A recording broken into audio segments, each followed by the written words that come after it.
Neurodivergence. Sorry. That's okay.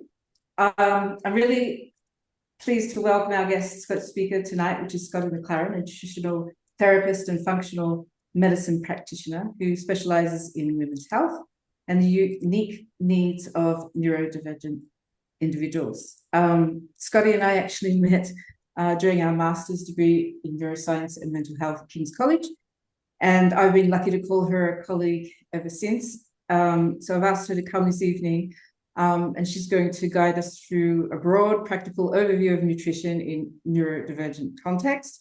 We're recording, as I mentioned, and we'll have time for questions at the end. So please hold on to them or place them in the chat, and we'll prepare them later also. Now I'll hand it over to you, Scotti, if that's okay. And thank you everyone again for joining us tonight. Thank you, Yvette. So these are two of my very favorite topics, so I'm delighted to discuss this. And my aim for this session is to cover, first of all, what does the science say about it? And secondly, what are some practical things to implement? And I'll try and go through, what I've done is actually I've prepared a lot of slides because I want to share a lot of information. But I'll try and whiz through where I can to leave plenty of time for Q&A because that's the best part. So here's our little agenda. We'll talk about, what does neurodivergence have to do with nutrition? How does the gut-brain communication work? What does neurodivergence look like in the brain? What does it look like in the gut? What kind of eating patterns and behaviors can go along with neurodivergence? What could be the special needs of women and children? And then what the heck to eat? Where does supplementation fit in? Are there any lab testing options? And then Q&A. So here's the question. Why do we want to nourish neurodivergence? So what's the link? Any guesses? What's the link between the brain and the body? You can put them in the chat if you like. I'll go ahead and jump in and just say it's all connected. You know, Descartes had it wrong when he tried to separate the brain from the body. It is all connected. Everything affects everything else. And why does that matter? Because it all affects our mood, our anxiety, can influence RSD, focus, energy, and overall health. So this is going to be a common theme. It's all connected. So gut-brain communication. First of all, what does neurodivergence look like in the brain? So as neurodivergent folk, we already have certain challenges around emotional regulation, rigidity, routine. We have our sensory sensitivities, etc. But we also have certain vulnerabilities. We are vulnerable to chronic stress. We're highly vulnerable to burnout, depression, anxiety. And all of this triggers the stress response in the body. So it increases our cortisol, adrenaline. It triggers chronic inflammation, and it turns off our rest and digest system. All right, so this is what neurodivergence looks like in the brain. And the thing is, all of this goes down to the gut. All right. Now, what does neurodivergence look like in the gut? We will speak more about food sensitivities, but we're more sensitive to that. We have a greater risk of microbiome imbalance, so all the little creatures and critters that live in our gut. We call this dysbiosis. Also, those little creatures can tend to damage and break out through the intestinal lining. We call that leaky gut, or actually I prefer to call it intestinal permeability. And all of this leads to chronic inflammation, which then goes up to the brain. And they say that chronic inflammation is at the root of all chronic illness. And it's also a dominant aspect in many issues of brain health. Okay, now let's look a little bit more at our brain. So, how do we want to nourish the brain? Because the thing is, the brain is a really neglected organ. We take it for granted, right? We might think about nourishing our brain, or we might think about nourishing, taking care of our liver or our heart, but we don't often think about our brain. And the thing is, the brain is actually the hungriest organ in the body in terms of nutrient needs. It's a delicate little flower. Um, so it needs, in terms of macronutrients, it needs healthy fats, and in particular, omega-3. Fats are used for the brain signaling. It composes the structure of the brain. It needs protein, and it needs constant protein um, as a starting point to build neurotransmitters, right? It needs a stable supply of blood sugar or glucose because the brain cannot be without glucose. Glucose is the fuel for the whole body, and the brain cannot be without glucose for any amount of time. And when it is, it stimulates the stress response. And as we've just seen, that affects everything. It has a big need for certain key nutrients. So D, vitamin D, the B vitamins, minerals, antioxidants, and in particular antioxidants because the brain is highly sensitive to toxins. They get stored in the fat tissue of the brain. And the antioxidants help to mop that up. So that's quite protective. It also needs adequate hydration, movement, restorative sleep. And I think we already know these things. But in particular, hydration, there's a statement which is made often, which is that even mild dehydration can lead to cognitive impairment, right? So even mild dehydration makes our brain not work very well. Then dopamine. So our favorite neurotransmitter, one of them. We can stimulate that naturally through food and nutrients. So B vitamins, iron, again, antioxidants.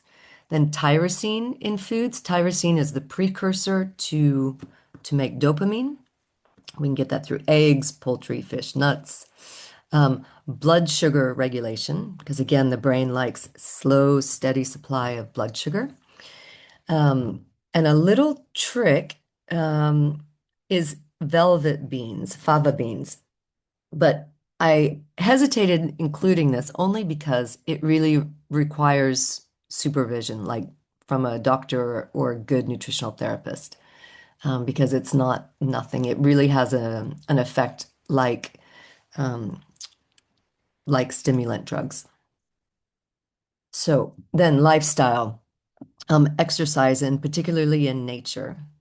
Then sunlight exposure, and especially early morning sunlight. So good sleep. Listen to music. Music stimulates dopamine. Isn't that great? And meditation, things like that, things that are calming and that help engage the brain. Okay, what does neurodivergence look like in the gut? And we'll spend a little bit of time on this. So why is gut health important? I mean, some of the issues that can come up, and some of you who I know here have a good understanding of these issues. So, common symptoms: cramping, bloating, nausea, acid reflux. Neurodivergence affects motility, so moving the waste through the intestines. So there can be issues with constipation, diarrhea, food sensitivities, which will come up a lot, hypermobility, joint pain, all connected with the gut. And why does that matter? Well, poor nutrient absorption, that's a really big one. You can ingest all the best foods you want, but if you're not absorbing it, and the absorption happens in the digestive process, then it's not going to help. Inflammation, and again, inflammation, root of all chronic disease. and especially in the brain. This will all affect our mood, our energy, blood sugar imbalance, hypermobility being both cause and effect when it relates to gut health. Right. And again, it's all connected, right?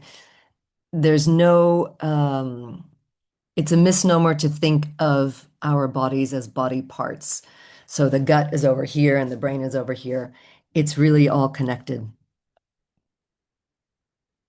So, looking at the gut, what are some common issues we might have? Well, we will spend some time talking about food and eating patterns. So, sensory sensitivities, interoception issues, you have restrictive eating or food avoidance, disordered eating, as in just trouble having a healthy eating pattern. But then there can be eating disorders, and ARFID being a real key one in neurodivergence. So this is really clinically diagnosed avoidant restrictive food intake disorder. Then digestive issues, again, food sensitivities, microbiome imbalances or our dysbiosis, leaky gut or our intestinal permeability, which then leads to inflammation. Irritable bowel syndrome, super common. I read IBS is up to 4 times more common in autistic people compared to neurotypical peers. So, yeah, constipation, diarrhea, and low nutrients, because again, if we're not absorbing nutrients, then they're not getting into our bloodstream. So, interestingly, with ADHD, common nutrient deficiencies are magnesium, iron, zinc, B6. And in autism, it's magnesium, vitamin A, and B6. Pretty common. Okay, food sensitivities. We've mentioned this a few times. So these are the really common ones. Everybody's different. That's another theme that we'll hear many times today. Gluten. Gluten is a really big one. We'll speak more about that in a minute.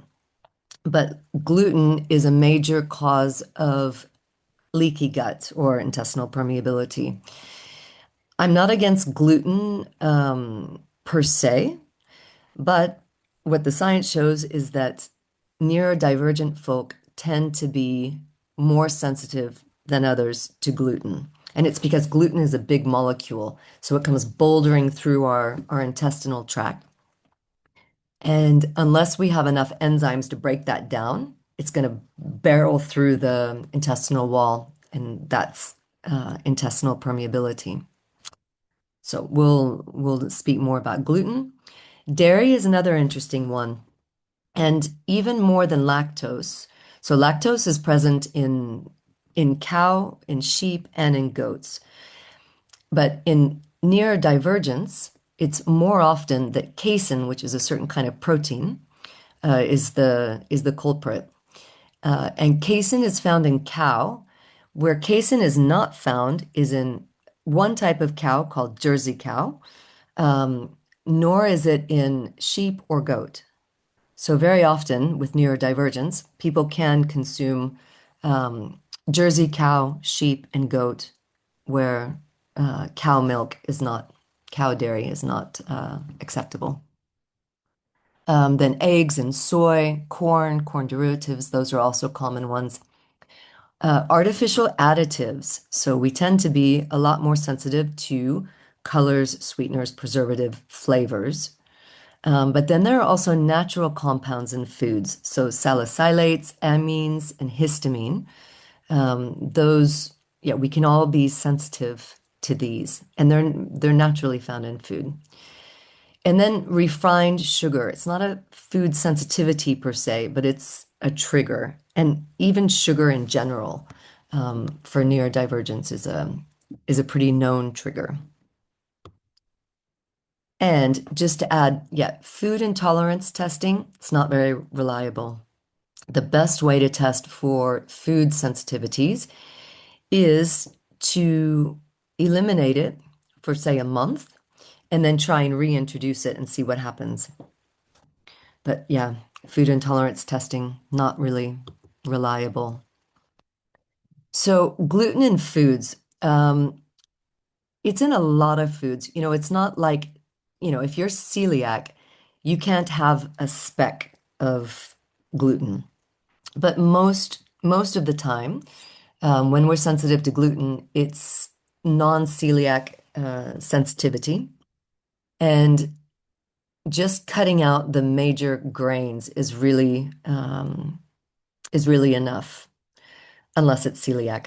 So the main ones would be wheat, rye, barley, oats, and oats, unless it's specified, gluten-free, and then some other grains, and then yeah, and then some others that are less common. The foods which can be the grains which are gluten-free would be rice, yeah, buckwheat, quinoa. Quinoa is great. Yeah, potato, flour, or starch, corn flour, popcorn, and then lots of other grains. So there are options to avoid gluten. And really avoiding gluten is a very good start, if only to see how your body reacts. So how do we nourish the gut? First, we want to aid our digestion. Chewing well and eating slowly is a great start because it already helps to break up the food. Can also try before meals, taking digestive bitters, or lemon juice or ginger. Take it before a meal, can help break down food. Then we want to feed our microbiome. So all those little critters living in our intestines, they love fiber, right? You can get that from fruits, veg, whole grains. They love polyphenols, so does the brain. So berries, herbs, olive oil. Prebiotics, that's really, we hear a lot about probiotics, but prebiotics are what feed our bacteria. And we can get that through real food. And fermented foods, if tolerated. People who tend to have a sensitive digestion often don't tolerate fermented foods. Then we want to support that gut lining. It's literally a tube, and yeah, we want to strengthen that mucosal lining. That is the barrier between the outside world. Yeah, we ingest food, and by the time it reaches the intestines, if there's anything that our body doesn't like, it should keep it inside, yeah, and then goes right down the digestive tract and out.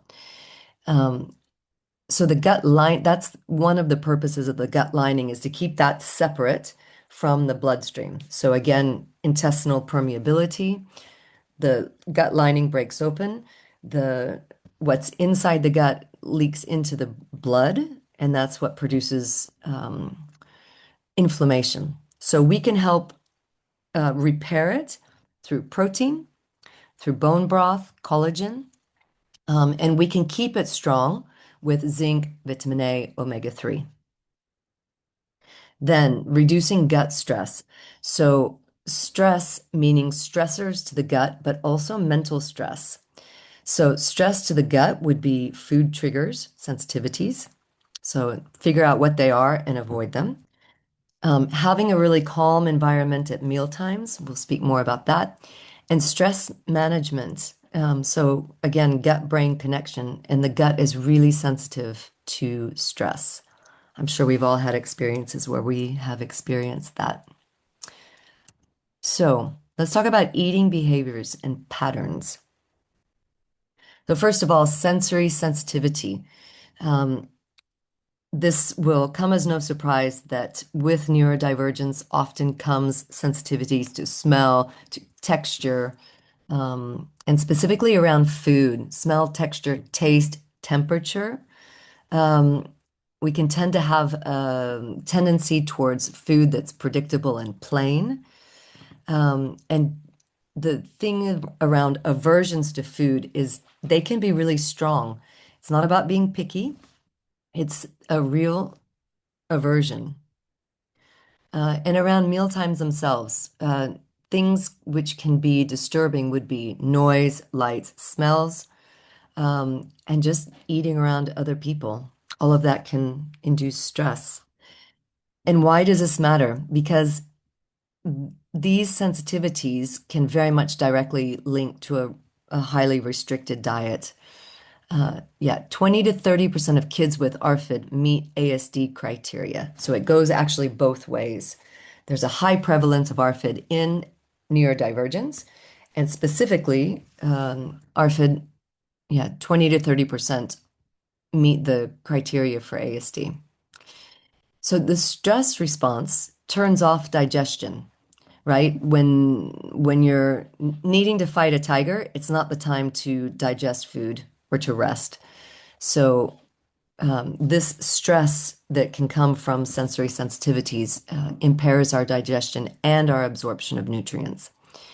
And then, yeah, repeated exposure to this kind of stress can just make it all worse. Then interoception. So again, the link between the brain and the body. So what it is the awareness in the brain of what's happening in the body, right? So that could be the sense of either being hungry or full, being thirsty, feeling pain, body temperature, and needs for the bathroom, right? This circuitry can get dysregulated. And what it looks like in practice would be, yeah, just forgetting to eat and drink, not recognizing the signals from the body that say when you're full or when you're hungry. Yeah, eating only when the body is really in a high state of alarm. And why does this matter? Because we end up skipping meals. It impacts our energy, and we misread what's happening in the body. And that what's happening in the body, they're clues. They're really, I'll speak more about this, but I would really emphasize it's important to pay attention to the signals happening in the body, and that gets harder with interoception issues. So, how can we support eating and around the challenges around eating? So, with sensory sensitivities, yeah, never force tasting, right? And this applies for ourselves and also for our children. Um, Anything we can do to reduce the unpredictability around eating, and yeah, having normal meal routines, setting everything that can really help stabilize that. We can adjust the environment, so the lighting, the smell, the comfort, and then around interoception, yeah, meal timers is a good idea. That it's not waiting for the hunger cues, but also setting a timer. Um, yeah, simple fullness scales, just rating. So, am I full? Where am I? Developing a practice of that and checking in with the body regularly. So, how do I feel now? What's happening with my body? So, some curiosity around that. Then around eating patterns. This might look like, again, restrictive eating or a very strong food avoidance. Again, it can be disordered eating patterns or a diagnosed eating disorder like ARFID. And then what's behind that? Again, sensory sensitivities, interoception, and low interest in eating and just forgetting to eat. So this is how it's all linked. And why does that matter? Because it can lead to nutrient gaps, and the body and the brain have very strong needs for nutrients. It can lead to an unhealthy gain or loss of weight. And all of this, because it's all connected, affects energy, mood, focus. Then, what kind of tips and tricks can we learn for supporting this? So yeah, predictable meals, the time, the layout, having favorite and familiar foods, um, putting safe foods and new foods together. So never only something new. And then trying gently over time, building variety. And visual prompts. So having something that tells you, okay, what should be on my plate? yeah, meal charts, pictorial menus, anything that's visual that can help reinforce what needs to happen. And then how can we get in nutrients into this? So, foods which are acceptable, we can try and enrich them, right? Accepted foods. So we can blend in seeds, add protein powder, enrich sauces. Rather than maybe having an overwhelming meal, we can have smaller meals more often. Fat and protein, healthy fats and protein every meal. That's one of my mantras. I'll say more about that. Fortified foods can help, like fortified milk, for example, and supplements. So we'll speak more about supplements. Then, what are the special needs of women and children?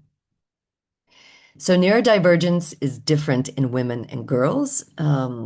This is what I did my master's thesis on, and it's a pretty new and emerging area of research. But hormonal fluctuations do influence neurodivergence. It's why diagnosis in women peaks in perimenopause, right? So that was my story. It's late diagnosed for that reason. Well, also because in men and boys, the neurodivergence is expressed more externally. In us, it's expressed more internally.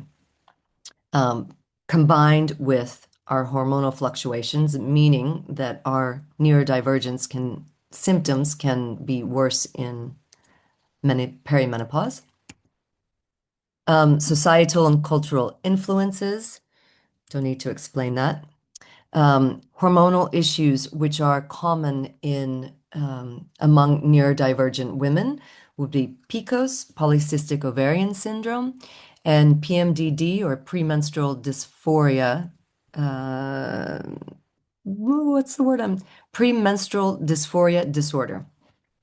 That these are more common in neurodivergent folks, and it's all linked with hormones. So it's actually why, incidentally, I did a master's in neuroscience and psychology, is because you can't study hormones without studying the brain, right? It's all connected. Then we have gender differences in how we experience neurodivergence. And again, there's limited research, right? And all of these factors influence gut health and brain health, right? It's all connected. Then how do hormonal fluctuations affect us? Well, they affect our emotional regulation, our sensory sensitivities, stress response, digestion, cognitive function, and restorative sleep. And I see in every one of these an overlap with neurodivergence, right? These are all things we struggle with to begin with. And then hormone fluctuations just add to all that. So it all gets more sensitive when we're neurodivergent and when we're neurodivergent and our hormones fluctuate. This is especially true in puberty, during menstruation, and in peri and postmenopause. Yeah. And because especially during menstruation, iron deficiency is very common. Okay, let's talk about kids. So kids with ADHD have 2 to 3 times increased risk of IBS and other gastrointestinal disorders. Their brains are still developing, so they have a high need for certain nutrients in order to help them with focus, learning, nervous system growth. Their upper limits are lower, so the safe upper limits, particularly with supplements. Usually food is fine, but when we start supplementing, we can get higher doses of nutrients. And the safe upper limit for kids is lower than an adult, so we have to take even more care with supplementation. They haven't yet matured in their regulation of their appetite, right? So they can overeat or undereat without having realized. They're going through growth periods, which call for steady supply of protein, healthy fats, minerals for growth. And yeah, the influence of parents and school routines can help shape or restrict their eating behaviors. Then the the take-home point is that intervening early in kids through good nutrition can help reduce the intensity of symptoms later, right? Bit of prevention.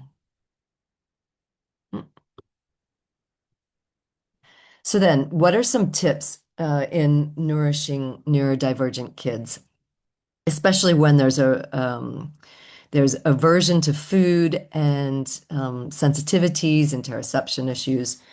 So one of my favorite tips with neurodivergent kids is a smoothie. The thing with the smoothie is you're the artist, right? You can, it's a great way, it's a vehicle for carrying lots of nutrients, right? Um, so usually in adults, I would say the idea would be to have more veg than fruit, but in kids, that's more of a challenge. So frozen berries are perfect. It has the right temperature, it has a nice taste, it's full of good nutrients, great for the brain, great for the gut. And I think every kid loves banana, but frozen is a good trick, right? So I peel them, I chop them in half, and I put them straight in the freezer. So it makes it faster to make, and also the texture is nice. Avocado is great because it doesn't have a strong flavor and it's just nice and creamy, and it's great for healthy fats. Then some mild tasting veg to try and sneak in. Cucumber, carrot, it's nice and sweet. Zucchini is surprisingly mild in taste. And mint is just a nice taste. You can put other herbs as well.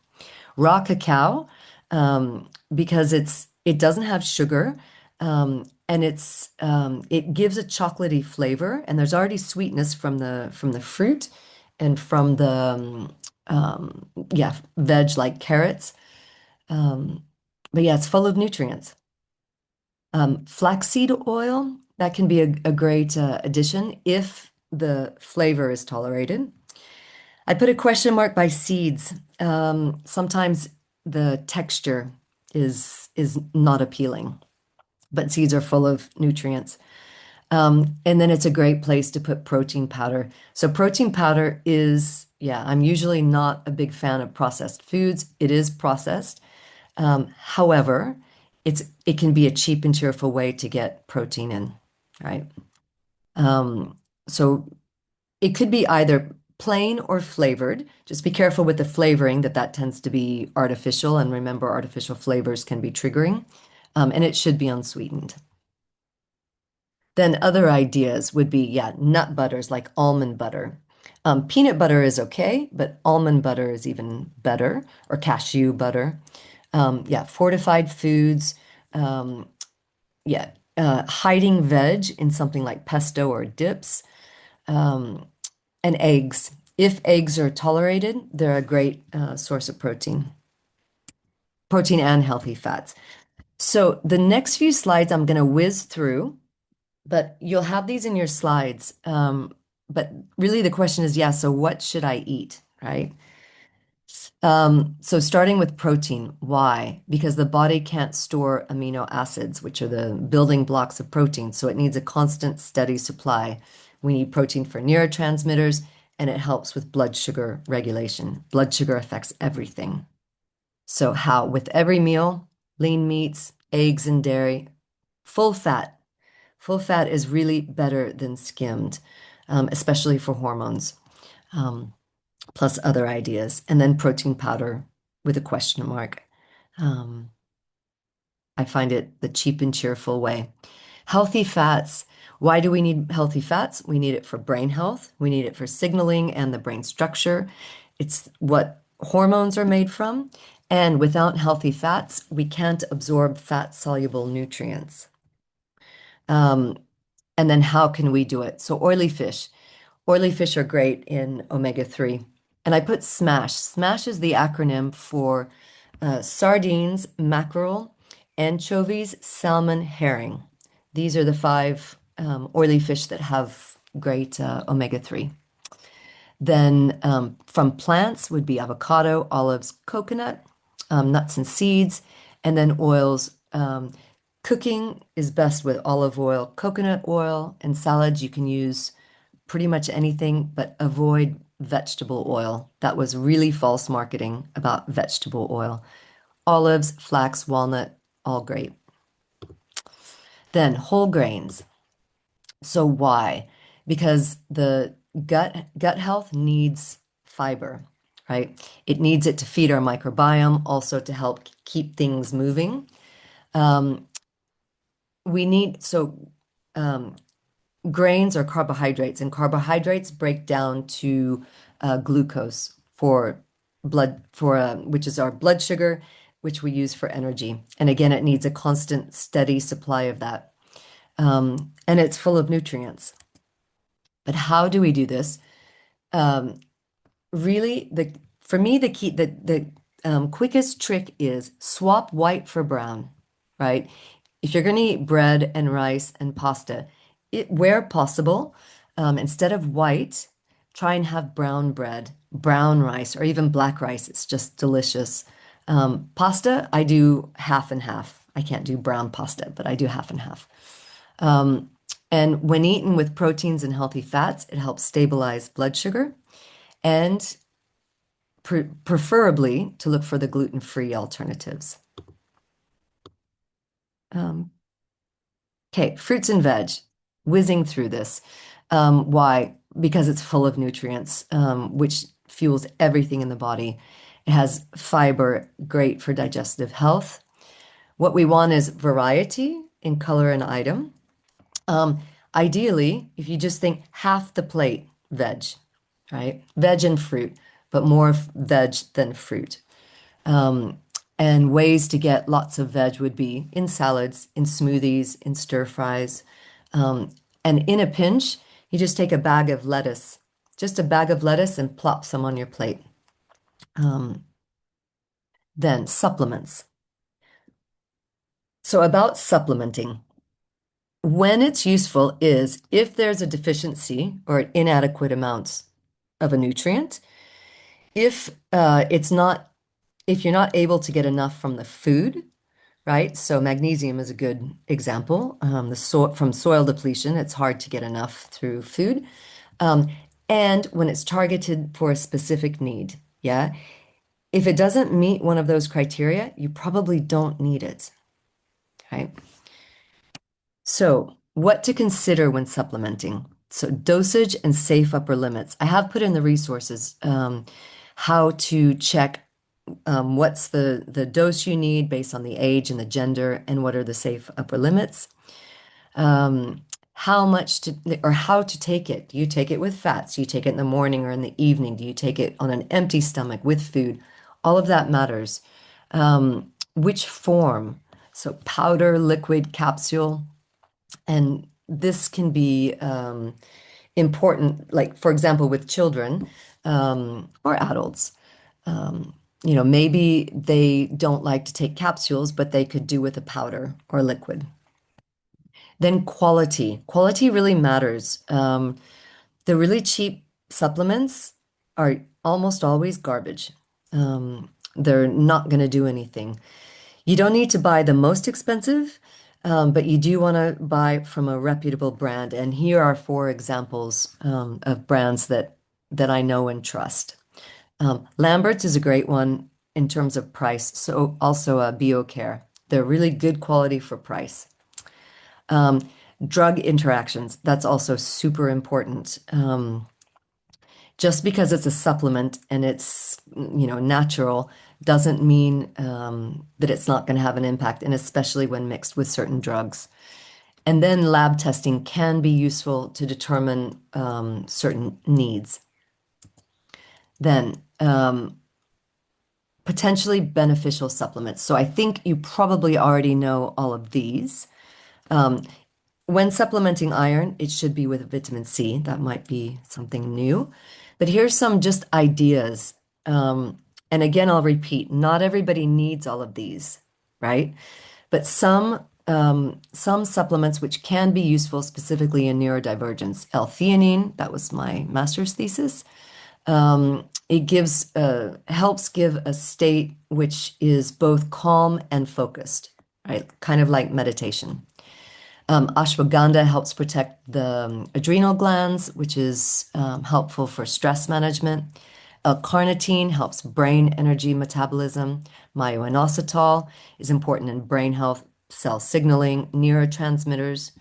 Espoulardi, it's one of my favorites. It's a really nice yeast. I'm not a fan of probiotics, but Espoulardi is one that I really like, which has a similar function. L-glutamine helps repair that tube of the intestinal wall. Digestive enzymes or bitters taken before food can help digestion. And psyllium husk, usually you can buy this in the supermarket, and it gives fiber, which is good again for feeding the microbiome and also for helping one to go. Then lab testing. Again, whizzing through these. Specifically for neurodivergence, I would recommend these blood tests. Depending on the person, there might be different needs, but an iron panel, so more than just iron and even ferritin. There are 5 markers. I didn't want to list them all. You can ask me if you want to know what they are. Vitamin D, always a good idea. Magnesium. Then the B12, B6, folate. And for B12, you want to test MMA and holo-TC, right? Without going into detail. Homocysteine is a really interesting marker because it's linked with these B vitamin status. It's also linked with methylation, which is important in relation to hormones, hormone detoxification, also brain health. And homocysteine itself is an interesting marker for cardiovascular health. And then thyroid panel, more than just TSH. TSH is only one piece of the puzzle.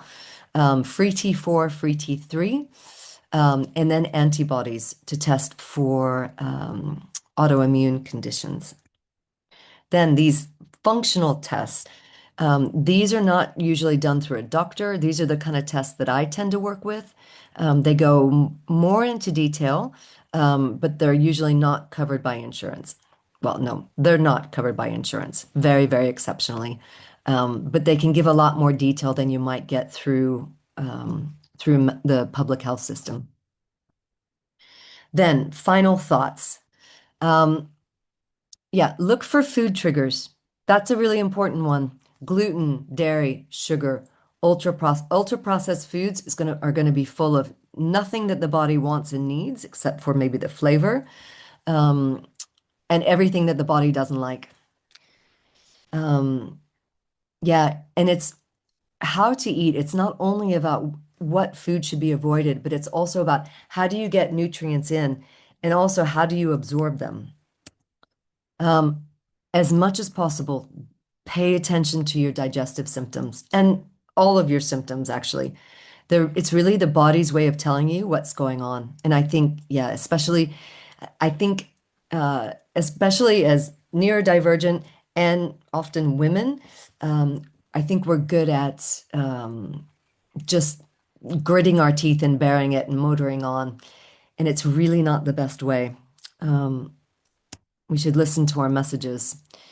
It's a good idea to track your symptoms, right? So when you're ready to talk to your doctor, you have the history and the evidence. So again, my mantra, protein and healthy fats with every meal, with every snack. A few lifesavers in terms of nutrients would be, yeah, smoothies. It's just a vehicle for nutrients. Protein powder and supplements with a question mark. Yeah, do your homework first on dosage, timing, interactions, and what do you specifically need. And then finally, yeah, there's no one size fits all, right? It's why I do personalized nutrition, and it's why there's so much conflicting advice on the internet, because nobody else has the body needs of you, right? Then I have some resources here for you. You'll have them in your slides. This is how to get in touch with me. You're very welcome to email me, contact me with any questions you have. I love to talk about neurodivergence and nutrition. And with that, I will stop talking. I'm tired of hearing my own voice and I want to listen to you. So I'm going to stop sharing and I'm going to stop recording.